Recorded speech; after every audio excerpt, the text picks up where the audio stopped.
the speaker and the level of a student matches. So can there be any better person than Maharaj Bharat? Asking a question to his father.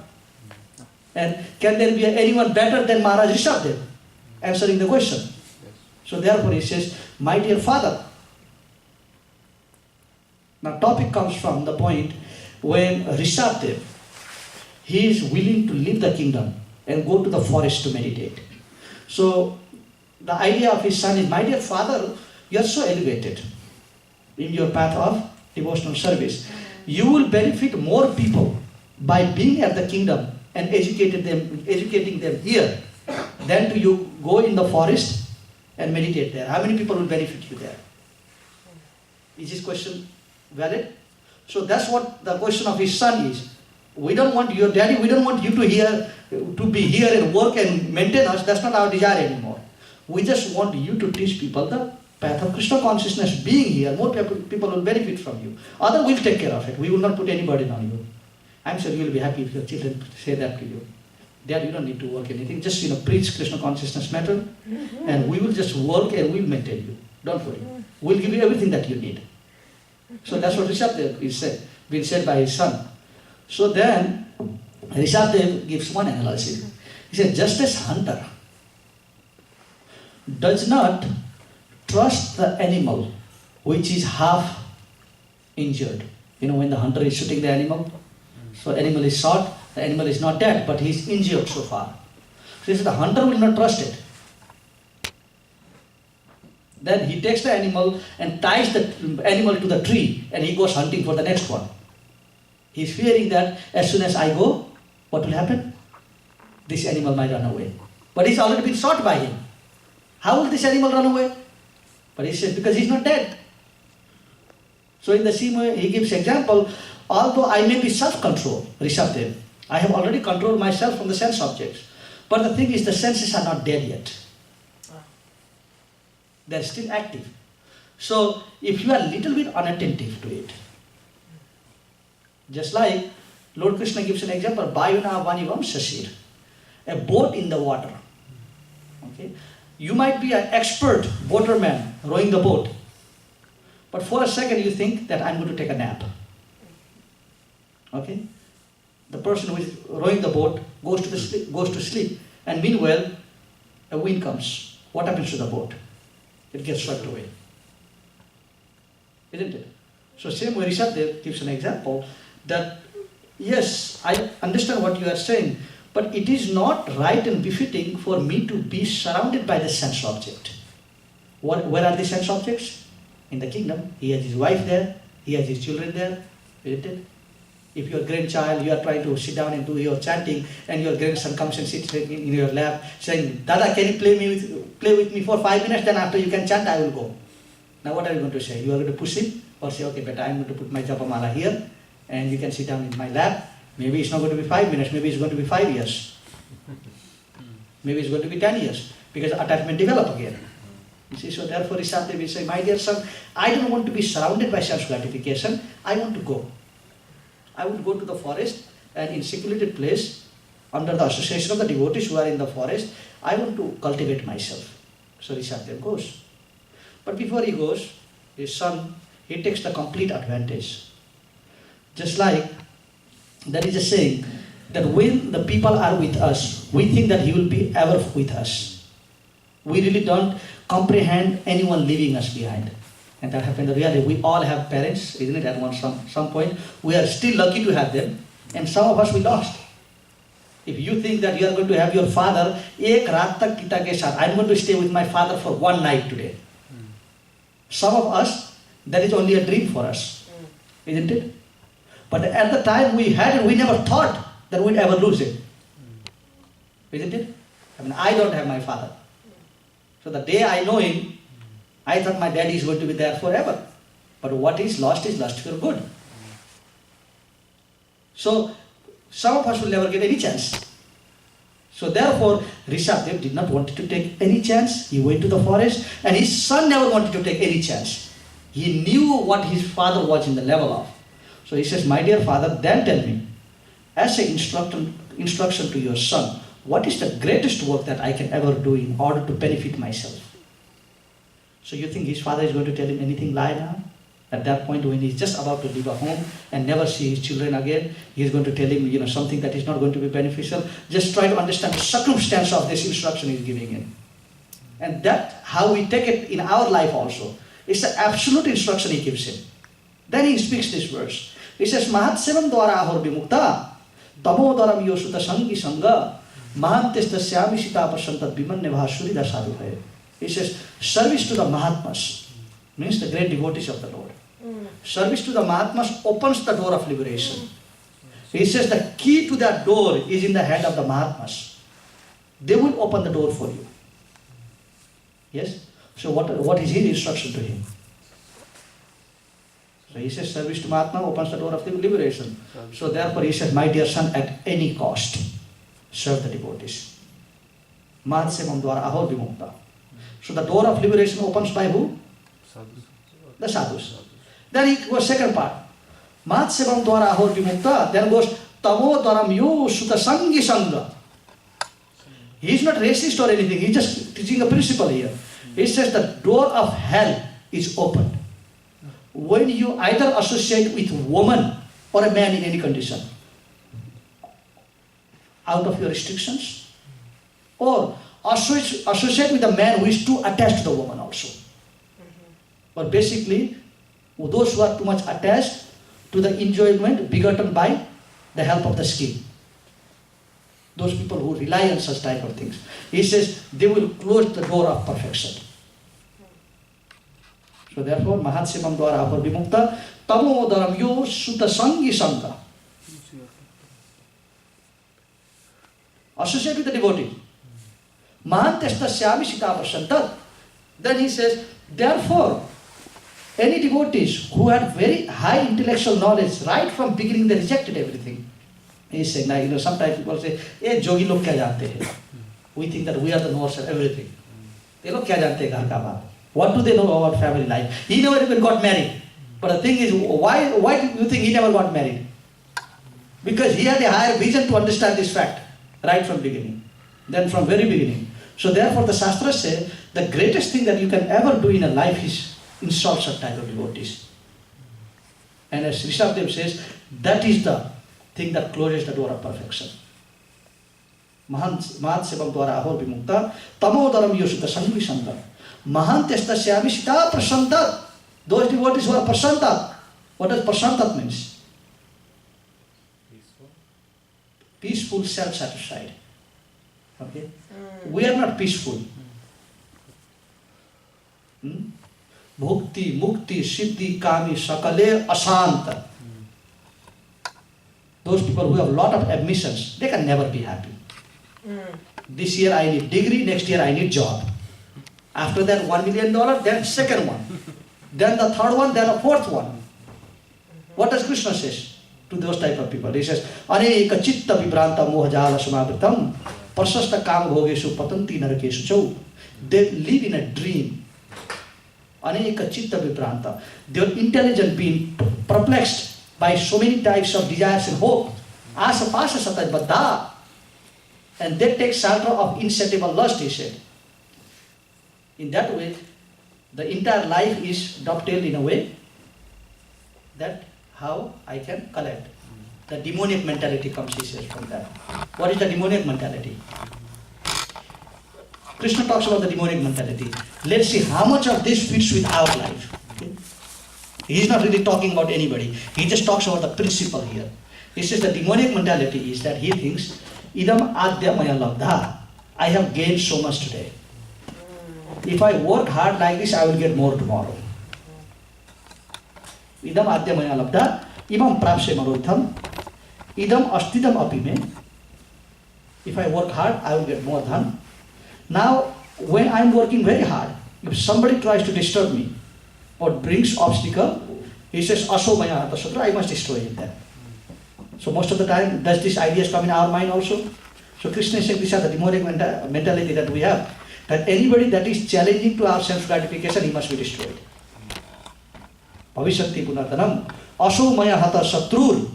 Anyone who is against my idea of enjoyment is called my satru. Sometimes that satru can be your wife or you can be husband. मुझे मटर पनीर अच्छा लगता था, तुमने आलू पनीर बना लिया आज. What are you trying to do to me? Don't you understand my sentiment? He's not, we are not ready to adjust with anything else when it does not match with our interest. So this is called asomaya hatar. I will destroy the existence of somebody else in order to fulfill my existence. Why should it be you that is happy? Why don't you accept that somebody else should be happy? Why don't you do something in order to make somebody happy? Then he said, that thing, because Ishwaraham, Aham Bhogishido Aham Balvam Sugya, I am God. There is no something called God. There is no Ram, there is no Krishna. I am God, I am the center. It's me supposed to be enjoying. Sidoham, what makes you God? He said, I am Sidoham, I am perfect person. Look at, don't you see me? When I wear tie and suit, how good I look. Only when I don't shave my beard for a week, then I look bad. Or I am okay. So begin to justify our existence. Isn't it? The Shastra said that if you leave the body as it is been created, within 10 days time, none of us will look like that anyone should see us. We'll be all wrinkled, for men, all the beard should be coming out. No one wants to, be with this person, no one will be attracted. Every single day, just to cover up our weakness, or just to cover up the reality that we are on, we do so much of investment. Otherwise, there is no reality. Isn't it? कितना dieting, कितने लोग gym में कितना खर्च करते हैं, 2 दिन घर में खाना खाए उनका पेट फूलना चालू हो गई. So then we spend so much money go for dieting. That's the reality of the material world. So therefore, going back to Narad Muni, this is the topic today here. So therefore, going back to Narad Muni, he is saying, my dear king, don't be so foolish and accept this path.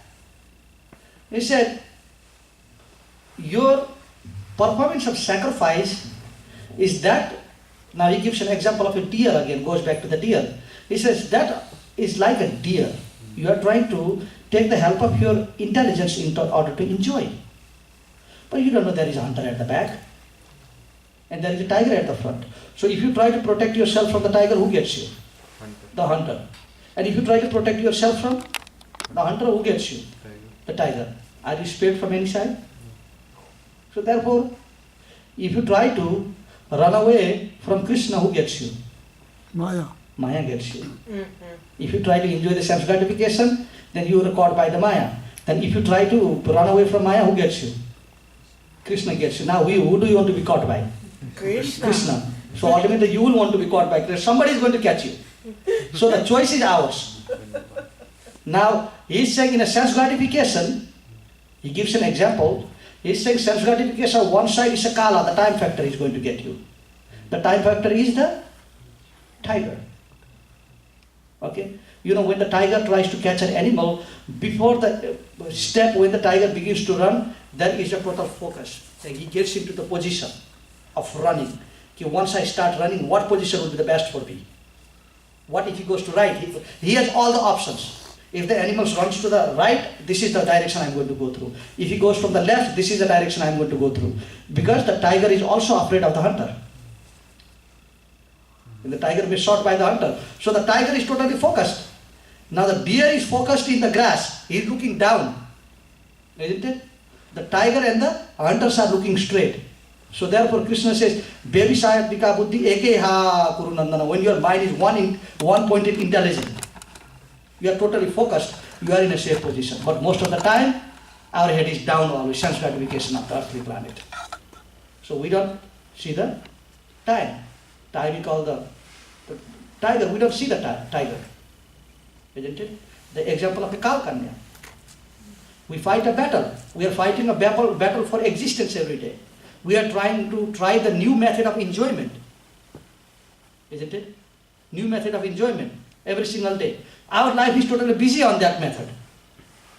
So we don't even realize, until and unless we go to a doctor and the doctor says, Sir, how are you? Good. You have 6 months to live. Then now you search for the process. And by then everything is done already. So this is what Narad Muni is telling him. My dear king, you have already done all this. and you are already finished now. Then don't be so foolish that by sacrificing the animals, because now he has justified that every living entity, sometime he goes to the higher planetary system, sometime to the lower planetary system, sometime to the different species of life, just to become happy, isn't it? So therefore, every living entity that ever exists, they are meant for their happiness. The lion is there because he wanted to be a lion, isn't it? Just like Manusmriti says that if being a human, if after having a human form of life, we just want to swim in the ocean all the time. 100 years of our life, we spend 90 years in the water. Then why you need a human form of life? Do you really need? I mean, it's a torture, you see, trying to swim in the water with a big tank at the back. It's so uncomfortable. Better just be a fish. So looking at this nature, the Lord is going to offer you the life of a fish. Isn't it? Then Manusmriti says, there being a human form of life, your body not being so much designed to eat meat and flesh. The body is not designed such a way that you eat meat, you can digest. Tomorrow morning, you can sleep. To maybe digest one plate of meat, you have to go for 3 bottles of soda. I need to take a lot of sodas because I am unable to digest this. Then, why the human form of life? Manusmriti says, just be awarded with the life. But lion has no problem. The lion eats the entire buffalo and he's sleeping with, I see in YouTube sometimes, the lion, he just ate a whole buffalo. Then he's snoring there, sleeping very nicely. Humans don't snore like that and sleep that well after eating such a heavy meal. So therefore, the Shastra explains that according to the desire of a living entity is to dominate and exploit the material nature, the Lord is going to give the specific type of body. So my dear king, if you are particularly attracted to this animalistic life and you are particularly attached to eating the flesh of another living entity, is no problem. It is not only one species of life. There are 400,000 species of life. 400,000 species of life. That's human. Other are 8 millions. There are still 8 millions of them left side. So this is the rare one. Okay. So the Lord will say, my dear sir, you want to really enjoy. Let me give a body that is fitted for you. So therefore, he says, my dear king, don't be so foolish. It is not. If you really want to make, then king justifies saying, I am doing this to make God happy. I am making this, I am getting this to make Krishna happy. Then he said, don't be so foolish. Who told you this? He says, I am the teacher for the principle of religion. Who is that? Who is the teacher that is talking to him? Narada Muni. He is saying that I am the teacher of religion. I teach people what is right and wrong. What comes from my mouth becomes the scriptures. Then Parchinavari said, he actually said, yes, my teachers have been wrong. Maybe they were wrong who asked me to do the sacrifice. He said, yes, the level of your teacher was such that they could only communicate with the sacrifice of animals. They were not in a higher level. So therefore Parchinavari said, he said, okay, I am rejecting them then from today. I will accept you as a bona fide spiritual master. Now you tell me what to do. He says the procedure is very simple, my dear king. You don't need to go through all this. Satam Swakatha Krishna Punya Shravana Kirtana. It's so easy. He said, you have to simply chant the holy name of the Supreme Personality of Godhead. Namno hi yavate shakti papa nirarane hare. Tavatapi nasabniti patakampa agam naraha.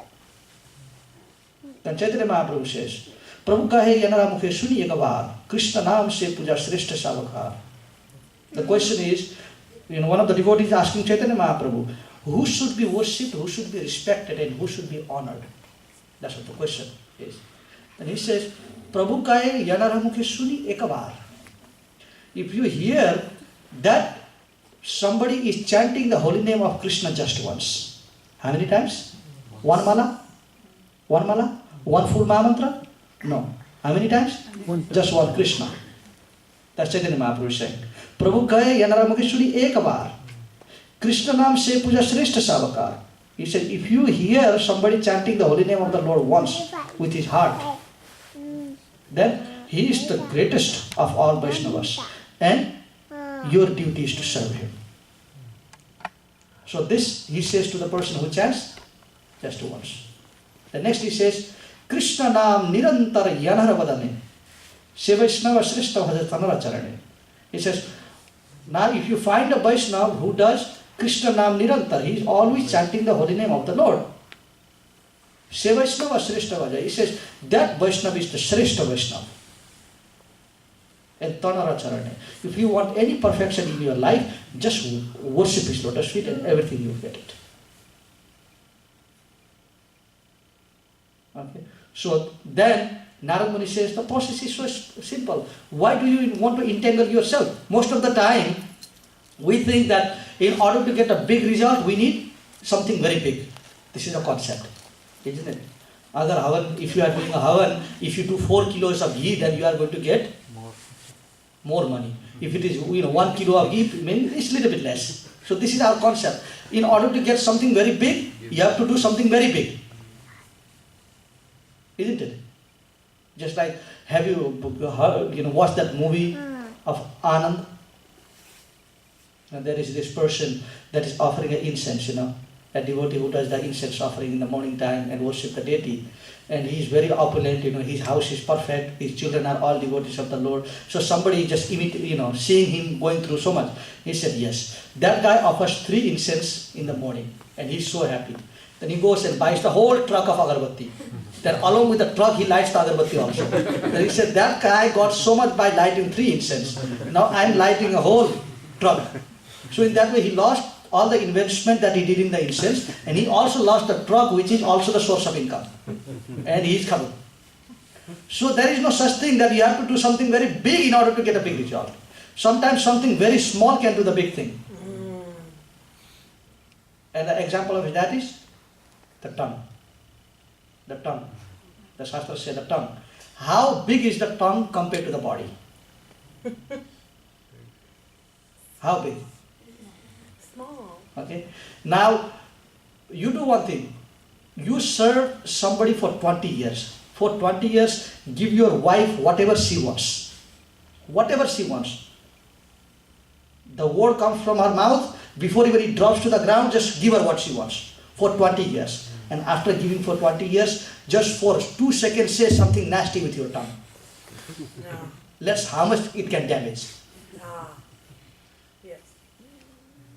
You understand the theory? Yeah. So, it's not a question of you need a big object in order to do the big work. Sometimes the smallest tools can do the big work. Now, other word, something that is not, the Srimad Bhagavatam says that the pious result that you do in a millions of years of lifetimes. Okay, if you chant the holy name of the Lord just once, okay, it can grant you a result of millions of lifetimes. Just you do once, nothing more. Therefore, what's the sloka? Namno hi yavate saktir papa nirarane hare tavat api nasaknoti pata kampa agham nara. एक होता है पापी. पापी का अर्थ क्या है? जो पाप करता है. What are the papis? Now, there are 2 terms here. The papi and the aparadhi. Have you heard of that? Sometimes you use the word aparad. Sometimes you hear the word pap. So, what is the difference between pap and aparad? Because the term is used here as a, the most sinful one. Patakampa agham. Agham, the lowest of mankind. That's what agham means. Okay. So here, first term is papam. Then comes the mahapapam. Then comes the apradham. Then comes the agham. So the sloka should have said just papi. It doesn't say. It says agham. Means the lowest of all. So papam basically means, papam is something that you commit by making somebody else dissatisfied or just torturing somebody else.